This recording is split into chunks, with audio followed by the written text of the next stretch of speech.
It's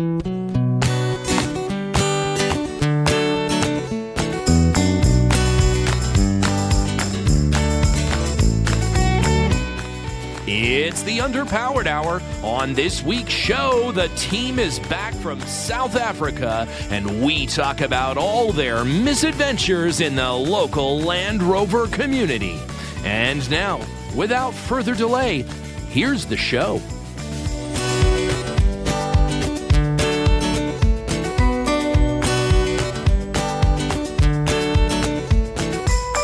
Welcome to the Underpowered Hour. I'm Steve Beres, mild-mannered television executive by day and Land Rover collector by night. You can find out more about our cars and what we're working on at theberescollection.com or follow us on Instagram at theberescollection. I'm joined, as always, by my good friend, Ike Goss. Thank you to everyone joining us today. I'm the removable door top to Steven's side impact protection. I am the floppy body of podcasting, Ike Goss. I own and operate Pangolin 4x4 in Springfield, Oregon, where we live and breathe Land Rovers. Check us out online on Facebook, Instagram at Pangolin 4x4. Let's get started. All right, Ike and Jenna and Linus and Maddi. We're referring to them as Minus from here on out as they're sharing a camera. So welcome back to the United States. Welcome back from what was an absolutely epic journey through South Africa. Incredible. It's amazing that you all got there and got back. I'm still a little surprised that everone made it back. It was not for lack of trying to get rid of some of them, but right. Yeah. You guys look good though. So let's go through it. Let's talk about it in the order of, in the order that it happened.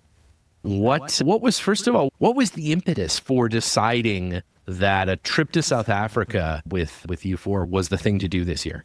Well, it all started on the Oregon coast, believe it or not. Our friend Keenan was doing another expedition driving from the Pacific Ocean to the Arctic Ocean.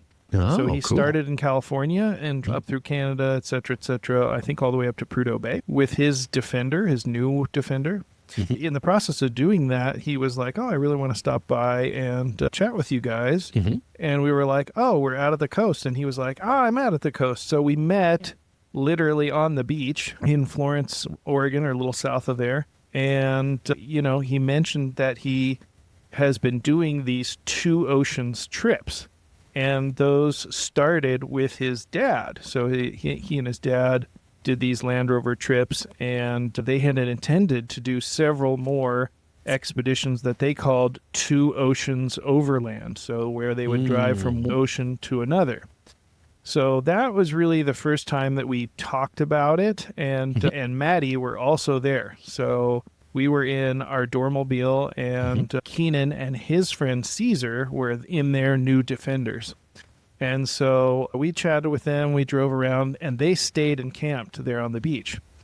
They really liked it, and I guess they had been planning a journey across Africa, southern Africa, in old classic Defenders. I won't say old, they were newer than what we can get here, classic-style Defenders. And so they were preparing to do that trip and had been getting gear and vehicles ready to do that. So Caesar and Keenan were planning to do that trip. And then we kind of, chatted off and on. We saw them at Destination Defender. We saw them at a couple other events. He was at Mendo. He was a couple other things. And so the preparations for this trip were happening, and we were not a part of it at that time. Later, to make a long story short, Caesar was not able to go despite having had a vehicle prepared to go. So Keenan contacted me and was like, would you be interested in doing this trip from the Indian Ocean to the Pacific Ocean? Atlantic Ocean, excuse me. Right. Would you be interested in doing this trip?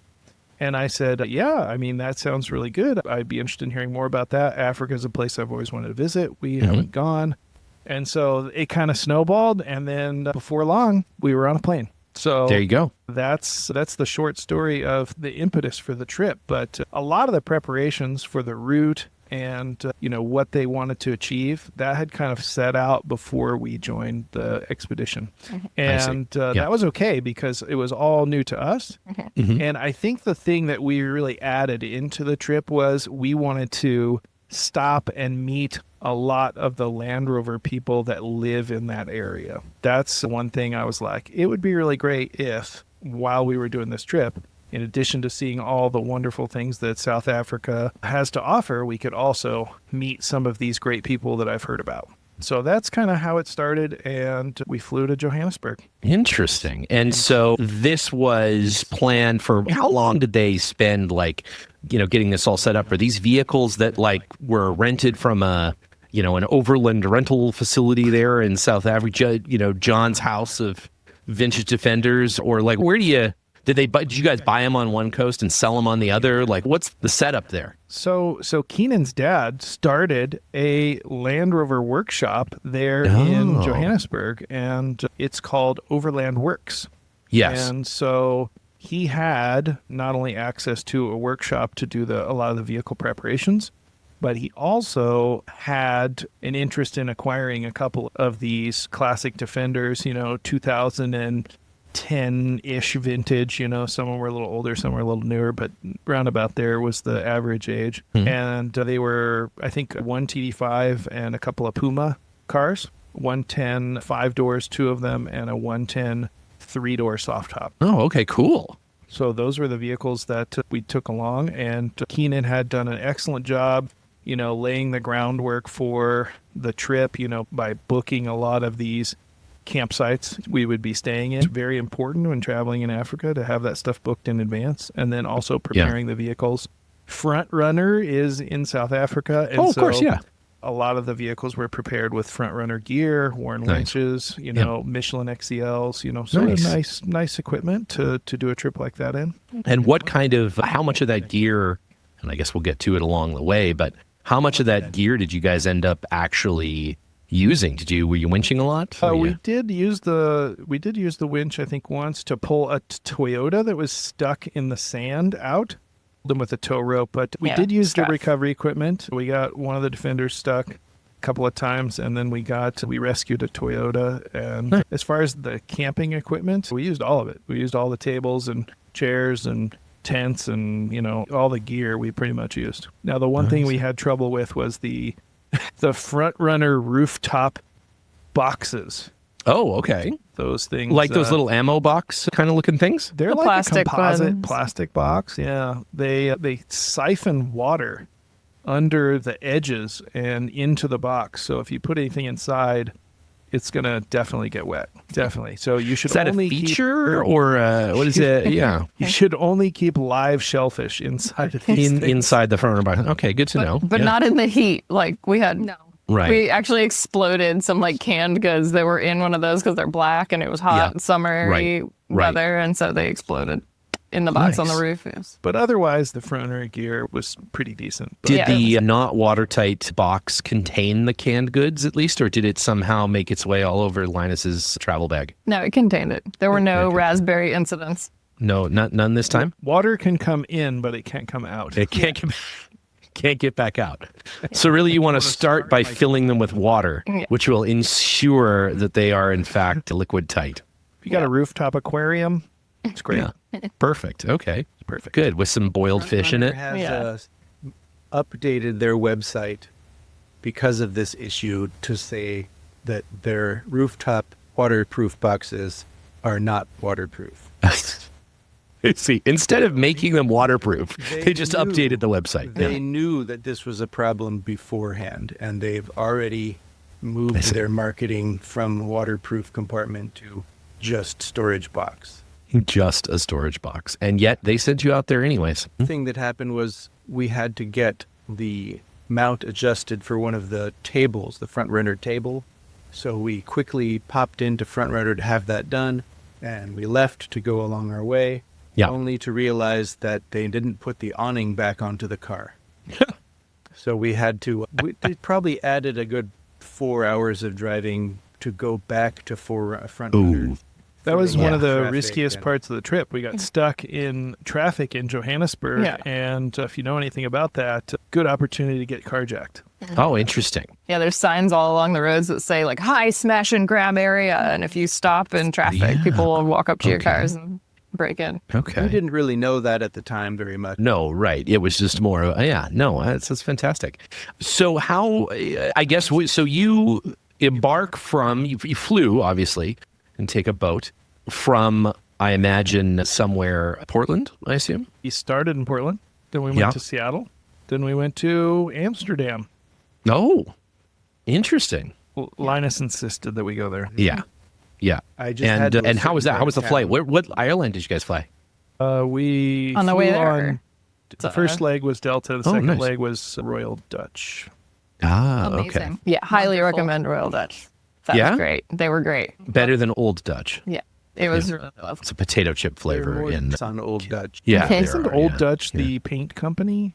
No, it's a potato chip company in Canada. The I was Old thinking, Dutch. Maybe I was thinking of Dutch Boy. You are thinking of Dutch paint Boy. Yeah. company. They make the best ketchup We chips. probably thought a lot. Yeah, when are you not thinking about Dutch boys? Most of the Brothers? time. Oh, man. Yeah, there you go. Yeah.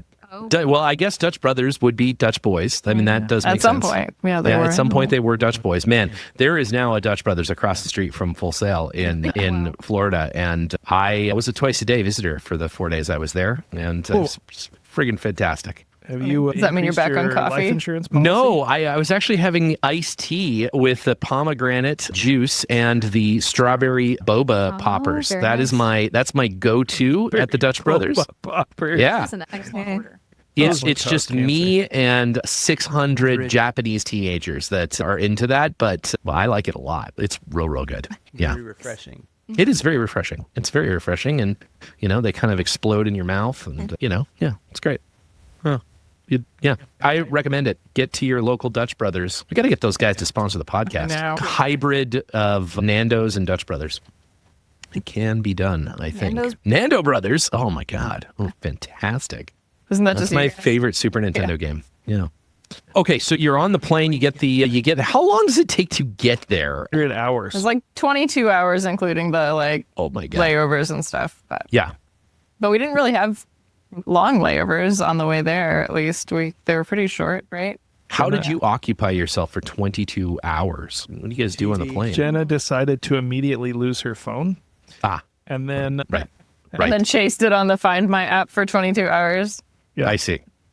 Did it have a more interesting journey than you guys? So where did it end up? No. It ended up in a the lost and found box. right Oh, I next to the gate we left from.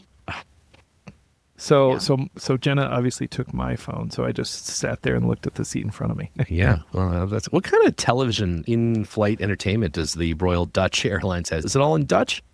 Yeah, All Dutch. Yeah. all in Dutch. Yeah. It's just all Dutch pornography. It's just Dutch pornography. Yeah. And the it's only just- thing they feed you are those little windmill-shaped butter cookies. It's Oh, just yeah. like a live feed of a guy with his thumb in a dike.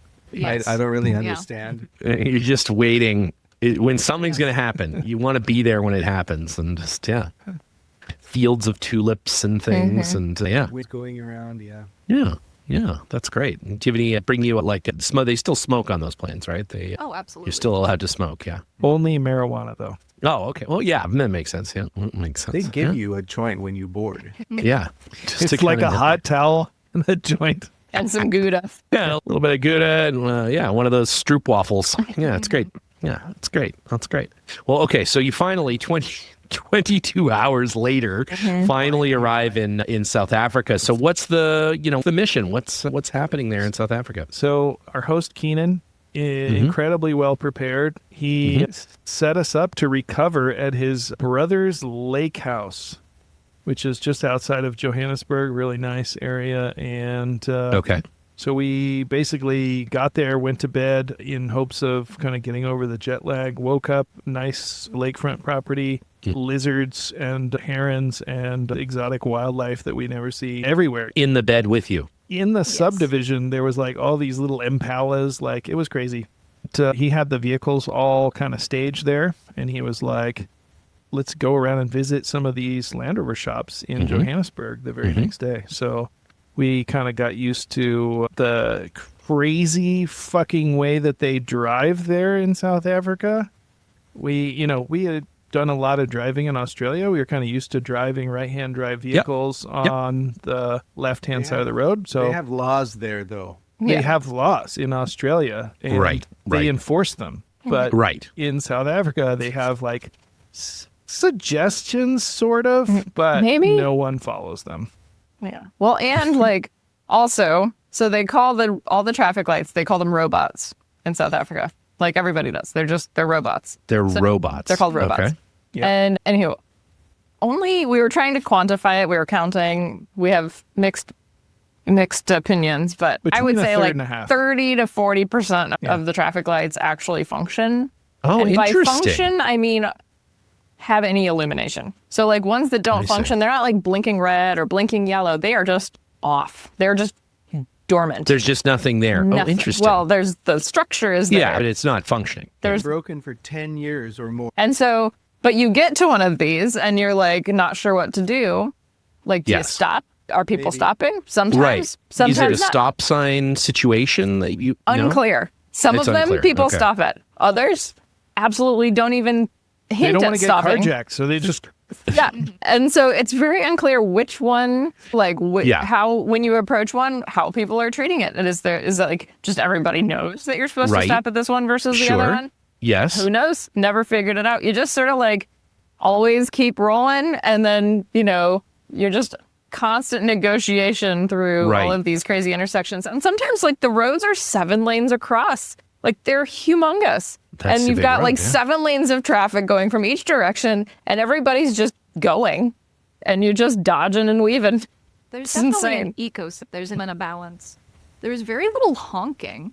Yeah, no, very little There was honking. very that's little because if you honking. honk, you get shot. Could be. There was communicatory honking, but no like angry honking, which was fascinating. Yeah. The top of the food chain are the taxis. Oh, the taxis. Yeah, the absolutely. taxis are nuts. So on top of all the chaos of like other drivers and pedestrians that you don't know whether they're just vendors or whether carjackers and what to expect when you come to, those slow roll.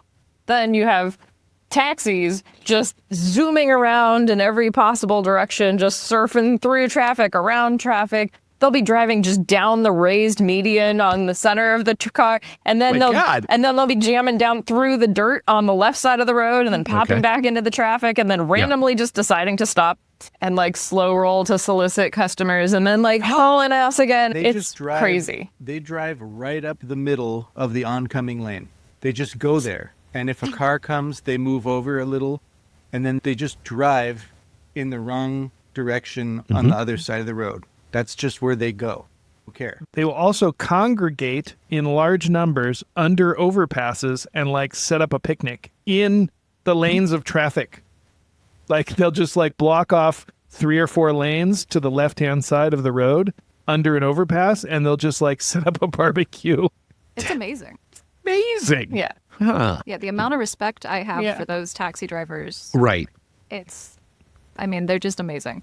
And these are like taxis. These aren't some miniaturized car or something. These are Toyota vans okay. with sort of a red, yellow, and blue flame sort of down the side. That's kind of what they all are. They're all the same. Interesting. Wow. And they'll be packed full of people. It's like 45 people instead of a minivan. There might be 12 though. Like, Easily Wow. 12. Way more Yeah. than 12, I'm sure I saw. Well, it certainly is a different part of the country. I mean, what was the most startling thing when you started to kind of explore a little bit that you thought was like, this is the most different thing from North America I've ever seen in my life? Definitely the traffic. Yeah, the driving. Just the Yeah, And the other thing with the driving is that when we were talking to Keenan originally planning this trip, he was like, we're going to be every day, it might be like 8 hours of driving, like 9 hours of driving. And we're like, oh yeah, that sounds amazing. Like we do that all the time. That we don't. Well, when we're on trips in our little idiot crew, we're driving, 8 or 9 hours, but it's to go like 20 miles at like 20 miles an hour plodding along. Right. We were driving 8 or 9 hours a day going like 96 miles an as hour. fast as the Land 80 Rovers miles can an possibly. hour. Yeah. In a trio, radios with Keenan just being like, push, let's go. Anything and everything that we can get around, driving in the other lane, just white knuckle pedal to the metal, Yeah. racing those cars as absolutely fast as they can possibly Yeah. go 100% of the time. Yeah, the Interesting. one So we you- were driving had a speed limiter, a governor on it at 139 kilometers an hour. And Yeah. I couldn't go faster than that. Like Right. I was you pegged the were whole on it. time, You the were entire on it. time. Yeah. Yeah. It was insane. I got ours up to 140. Yeah. Wow. And it's relentless. It doesn't, it doesn't stop, and it's all day. And That's some amazing. days, yeah. No, That's you're amazing. driving fast, but then you're also slowing down to a stop because there's all this stuff in the road. Right. There's people in the road. Donkeys. There's Cows. donkeys in the road. There's in the road. So many There's cows. Sheep in the Am- road. There's goats in the ambushes. road. There's ambushes in the road. Just random rocks and stuff sometimes. Huge Yeah. potholes, like crazy potholes like you've never seen. Perfect pavement, and then a pothole the size of a 55-gallon drum. But in like certain patches, like generally the roads were actually really pretty good, and we were pretty impressed by the quality of the roads for the most part. But there would be a sign that says potholes, and they were not kidding. Like it would be then like 10 miles of just, upside Misery. down icebergs, like just massive caverns in the ground. Right. Right. So you'd be flying along going like 90 miles an hour, and then, there's a bridge that's got 100 monkeys on it, and you got to like slow down to like 2 miles an hour. Right. So you don't run over any monkeys. Yeah. Yeah. Yeah. Or the monkeys don't carjack you. That is realistic. Those baboons Too are- slow, and they'll carjack There's a lot you. of warnings for the baboons. They'll come in your car. Yeah. They'll Yeah. just jump in there and eat it. Oh, that's This was fantastic. mostly on transit days though that we're Right, doing yeah. these. Then we'd get someplace and we'd spend a day or two exploring around, and so Meeting it's not like people, every day hanging out, was seeing stuff. Yeah. So let's talk about some of those people. Let's talk about first of all, I think some of these Land Rover shops, because that sounds really interesting. How popular is the Land Rover still in South Africa? Yeah, it's pretty popular. And, there's a lot of new vehicles, and then there's definitely a lot of old vehicles. We only saw maybe a handful of series cars driving at any given time, Okay. Yeah. but we definitely saw a lot, parked or projects in people's garages, houses. There's definitely a critical mass of old Land Rovers in the country. Sure. And then new vehicles, you would see every 5 minutes, you'd see an old classic Defender, a new Defender, new Range Rover, new Discovery, something. Right. Freelanders too. A lot of Freelanders. I mean, I think that really notable the number of classic Defenders you saw on the road, though. I Very mean, they popular. were in some areas, like especially like once we got around Cape Town and some of those areas. I mean, they were just everywhere, like Right. astonishingly everywhere. You're like, wow, there's a 5-door, there's a cab, there's they were. It was great. We Like it was saw so more cool. classic Defenders in those couple weeks there than we will see in a lifetime in the United States driving Right. around. Yeah. Sure. Everybody says the Land Cruiser has taken over Africa, but when we were in the Kalahari Desert and we were like camping in these kind of out of the way places, Yeah. there were far more classic Defenders than newer Land Cruisers. There was a lot of Hiluxes, but not as Yeah. many Land Cruisers. Interesting. Oh yeah, man. The And- Hilux is And very popular. one built up Freelander. You would have That loved it. had, the guy had died out there, but the car did get there. It was all kitted out, had a rooftop tent. Did. Sweet. Water Sweet. tanks, skid plates, mud tires. Guy had it for like 13 years, I think It he even- said. it Driven even it all ran. over. Ran. Yeah, I was going to say, was it being towed by another vehicle as a trailer sort of situation? Or They're wow, that's actually amazing. reliable over there. Like people They're all actually, diesel. Yeah, the diesel they're all engine, yeah. diesels. Yeah. Yeah. So The Yeah. Freelander 2 with the diesel seems to be the Freelander of choice. Yes, that's the one that people seem to. That's Phil Bashel's favorite car of all time. So he's got about 26 of them. So that's good to know.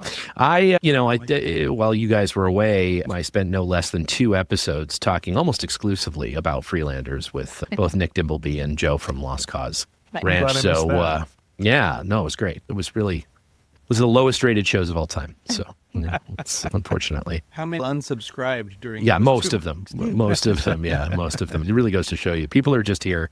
They're just here for Ike. But we've all known it's fine.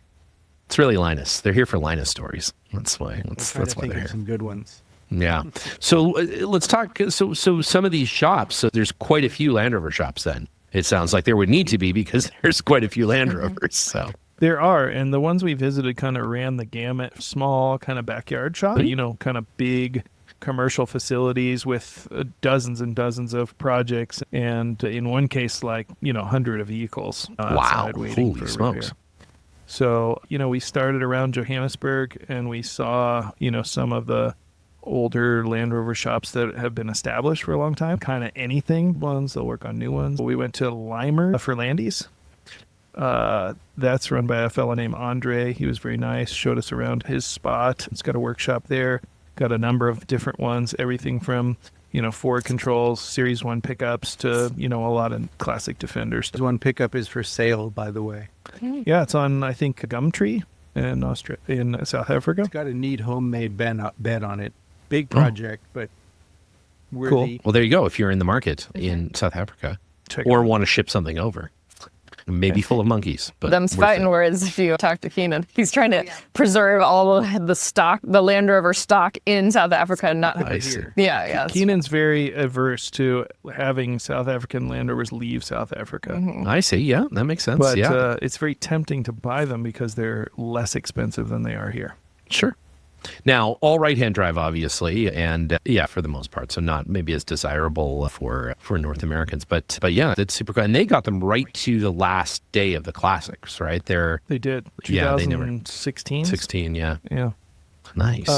From there, we went to Rob Erickson Miller, and he's kind of been doing Land Rovers a long time. He's got a facility near his house there, and he's got, I would say 10 vehicles being actively worked on and another like 30 probably on the property there. Right. Yeah. And he does some, preparation for customers who are like flying into South Africa and want to go on safari, drive their own vehicle. So they store their vehicle there with him, and he'll do some maintenance and maintain it and that sort of stuff. And then he has a lot of restoration type work, Series 1, Series 2, Series 3 kind of projects for customers, some in Europe and other parts of Africa.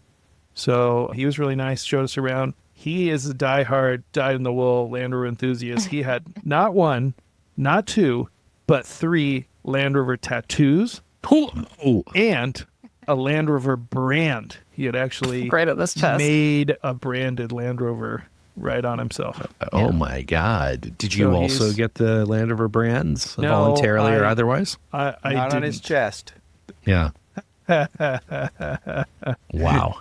Everybody who is not watching this on YouTube should watch the YouTube part for this part of the discussion, Yeah. just so they can see Steven's face when he hears about that brand. It was, yeah, wow. That is commitment to the brand, literally, in a way that you don't usually find. So Yeah, Rob is There you go. definitely a lifelong Land Rover enthusiast, and we were warned by Keenan. We went to his place, and he's like, "Now look, this guy's got a lot of Land Rovers, and he's got a lot of cool stuff to look at, but he's fucking crazy."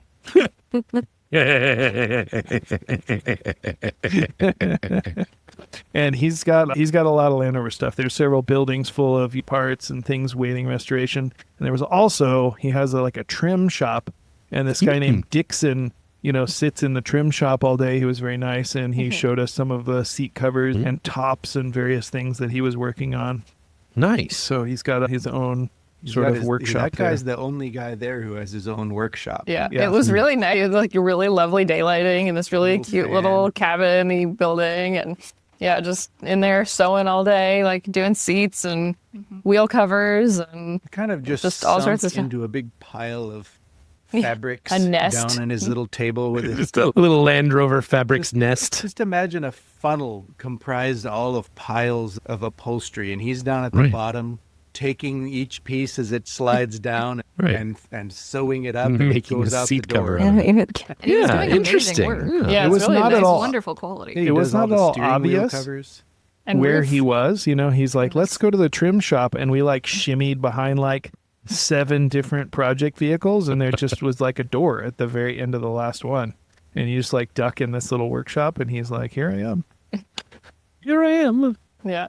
Well, that's cool. And what would you say the general sense of the the work there is, the sort of craftsmanship. Like, is it do they do a high trim in South Africa of these cars? Or they? I would say it varies dramatically depending on, what the customer wants. The big issues with, South Africa is it's very expensive for them to import stuff there because the rand relative to the pound or the dollar or the euro is not very valuable.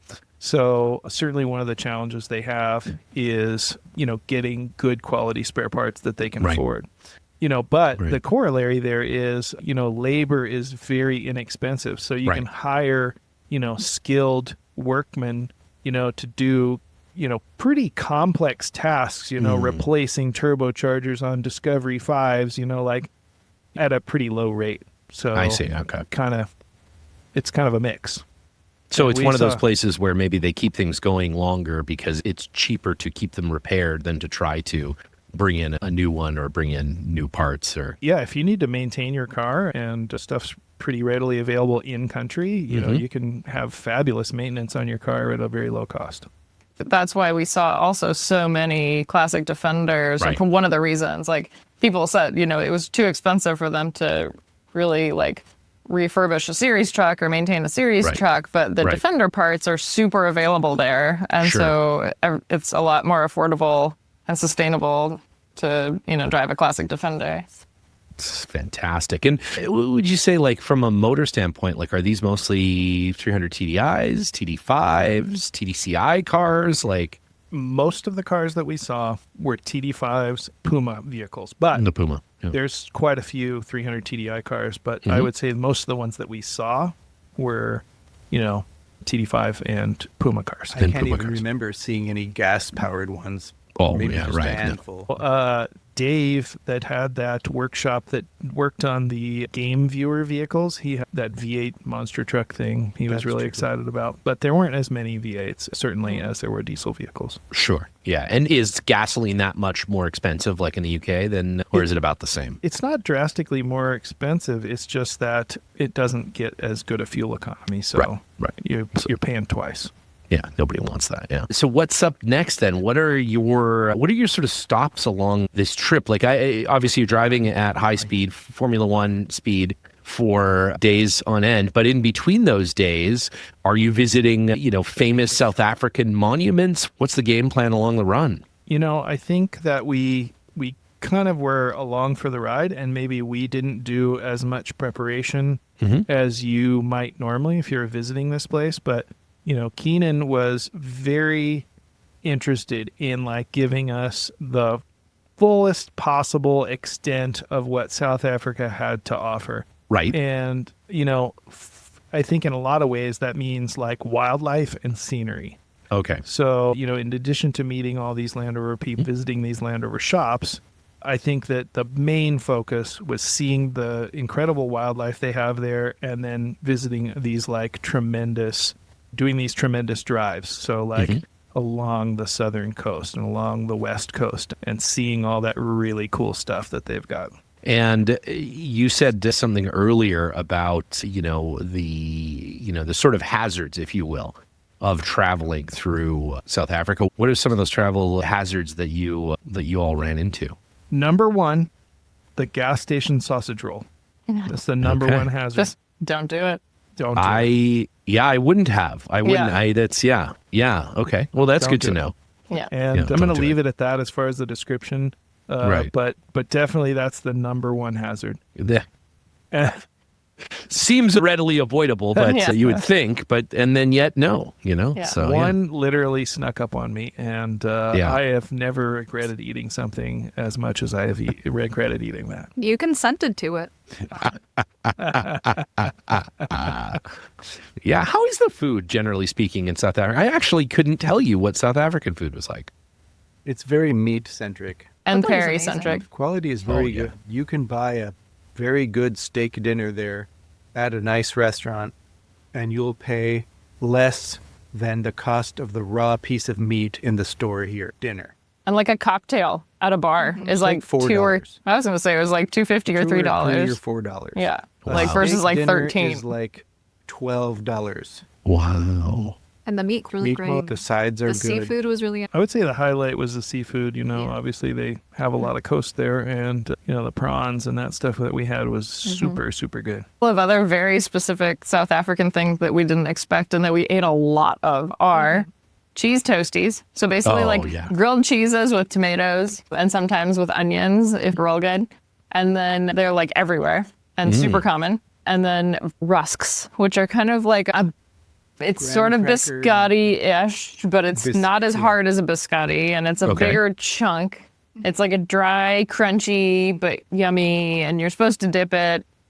You don't have to dip it. We didn't dip it a lot of the times.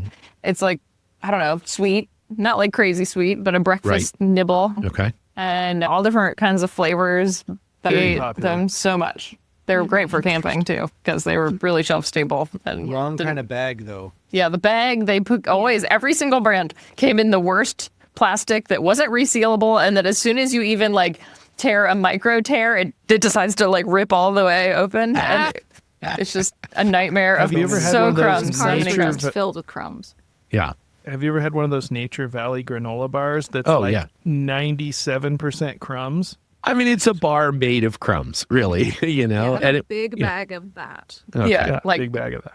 Yeah, so you just sort of rip a tiny hole in it and just There was dump some it other into your mouth. there were some other you know. dishes that we had, a few Yeah. times throughout the trip. Rooster cock, which Oh, yeah, which is a sort of a it's Like kind a of like flame an English muffin. It's kind of like a fancy English muffin. cooked. Is that the one that was like filled one though? Is that the filled one? They did slice them, I think, and they did offer them. Yeah, I that think way. the Rooster Coke was the filled one that you guys had. Yeah. But it's basically a bread, and you can kind of get it just with jam and butter, or you can get it with some fillings and that sort of thing. We had those a few times; those were super good. Then And they're cooked over a grill, which is the thing that's distinctive about them. I see. Everybody's Interesting. Ooh, super cool. excited about the sausage. What was the name of the sausage?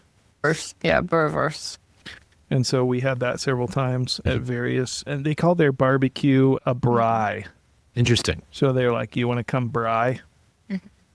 And there's a whole culture around it. Yeah. Keenan also made us the potjie, which Yeah. was really amazing. It's like there's a potjie pot. And so the word potjie has like none of the letters that you would imagine would be No. in it. Right. Okay. yeah.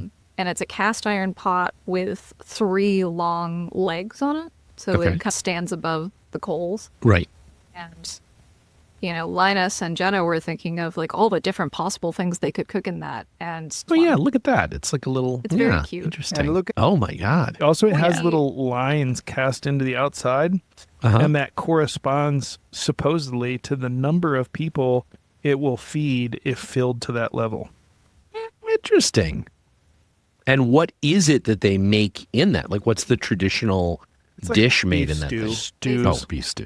We had More of oxtail a stew. Wine, like more of a wine sauce kind of flavor. The traditional like beef stew would be here. So it's a darker, richer gravy. That sounds with amazing. A lot of red wine. It in was It was really good. It was delicious. Yeah. and it cooks for longer than you might cook a beef stew for. You could cook a beef stew for the same amount of time, but it's typically you cook the beef stew till it's done. This Right. one you cook until it's what it's supposed to be. I see. Okay. Which takes longer. 4 to 6 hours, probably. Oh wow. Okay. I think it And might have been longer this is than something that. that every South African has one of these little pots. Probably. Yeah. Okay. Yeah. Okay. It's kind of like if a Dutch oven and a cauldron had a baby and grew longer legs. Yeah. That would be part of it. Yeah, I imagine there'd be some And is a weird. bright color. Yeah, the They enamel. make Yeah, it's them in fun. neon green and purple and yellow and red and orange. They're not raw cast iron the way that we think of a Right. Dutch oven. I think they Right. do come in a raw cast iron, though. I think he Yes. said that, enameled ones were just an option. But Or just a little fancier. One of the heirloom. things that was kind of a pleasant surprise was that, like, when there are a lot of camping / 4-wheel drive / overlanding stores, Oh, interesting. Okay. and they're incredibly reasonably priced. You'll walk in and they have different kinds of fridge freezer and Oh, yeah. like 8 different kinds of rooftop tents and like all this pretty It's high like- quality gear. It's like REI, but for over. Right. Yeah. It's Right. really great. We have nothing like it here. Nothing. Right.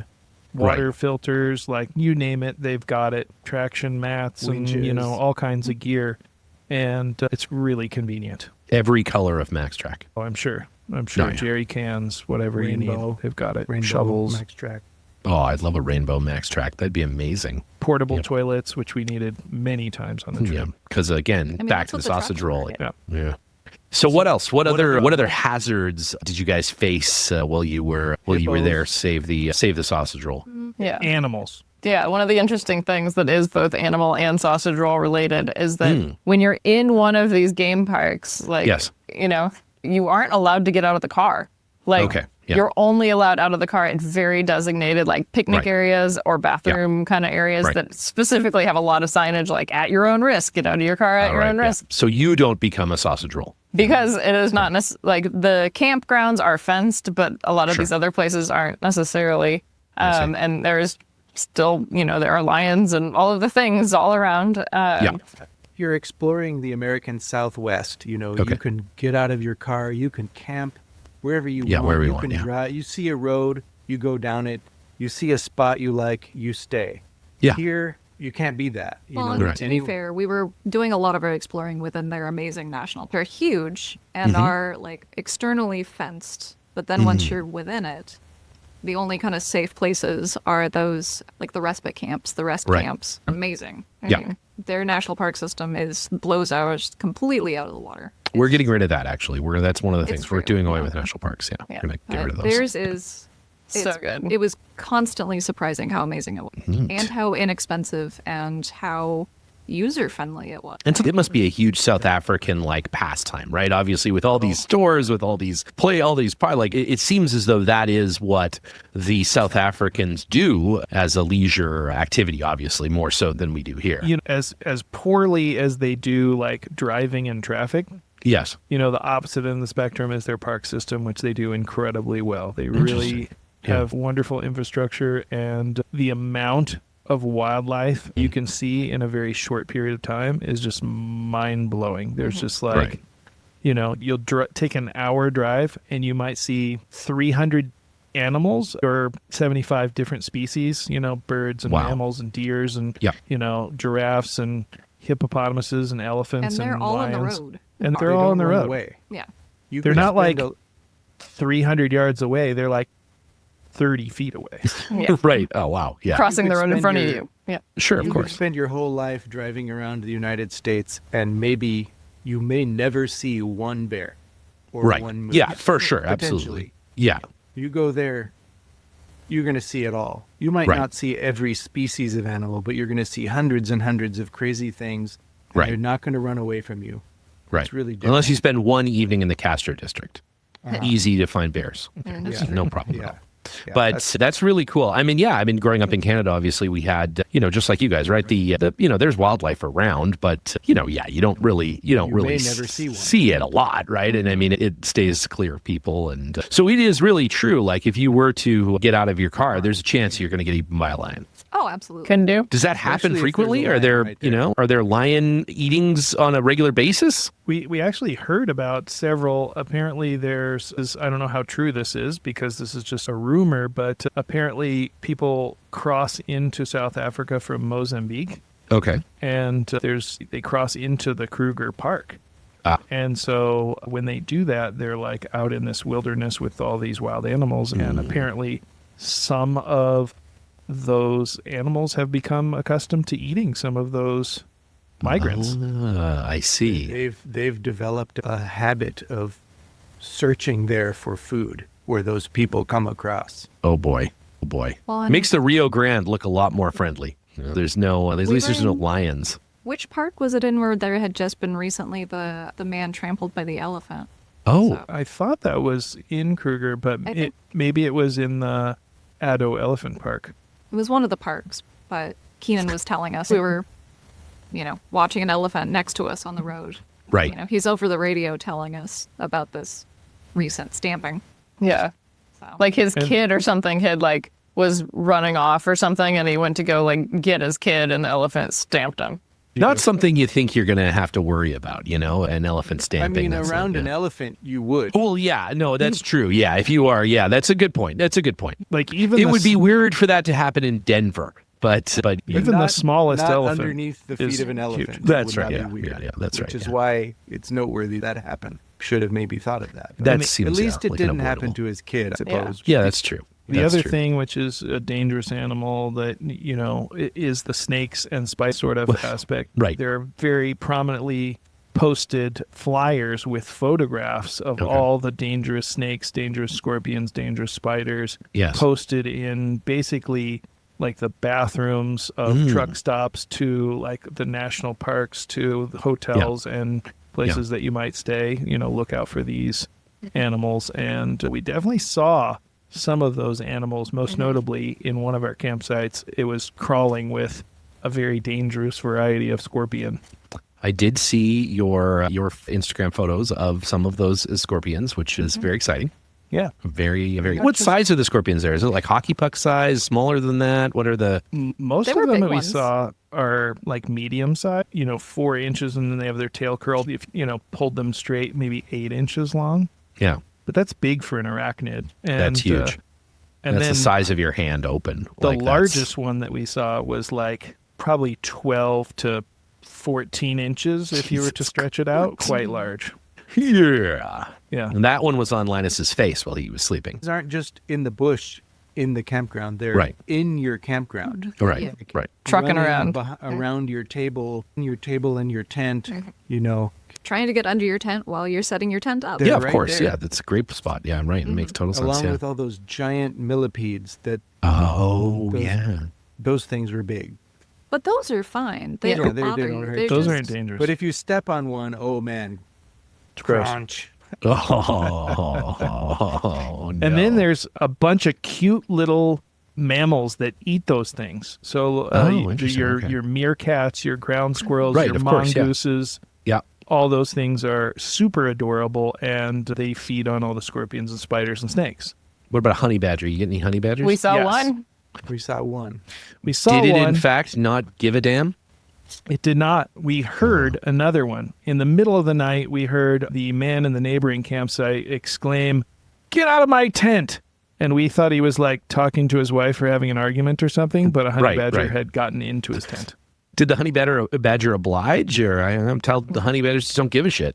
I The think guy was no longer allowed to sleep in his tent that night. He was evicted by the honey badger. That was 10. it Yeah. slept very comfortably. Oh, I'm sure it did. I'm sure it did. Wow, that's amazing. All right, dear listener. Well, we've run out of time for this week's show, but join us next week at the same bat time, same bat podcast channel for the exciting conclusion of our team's trip to South Africa. We'll see you next week.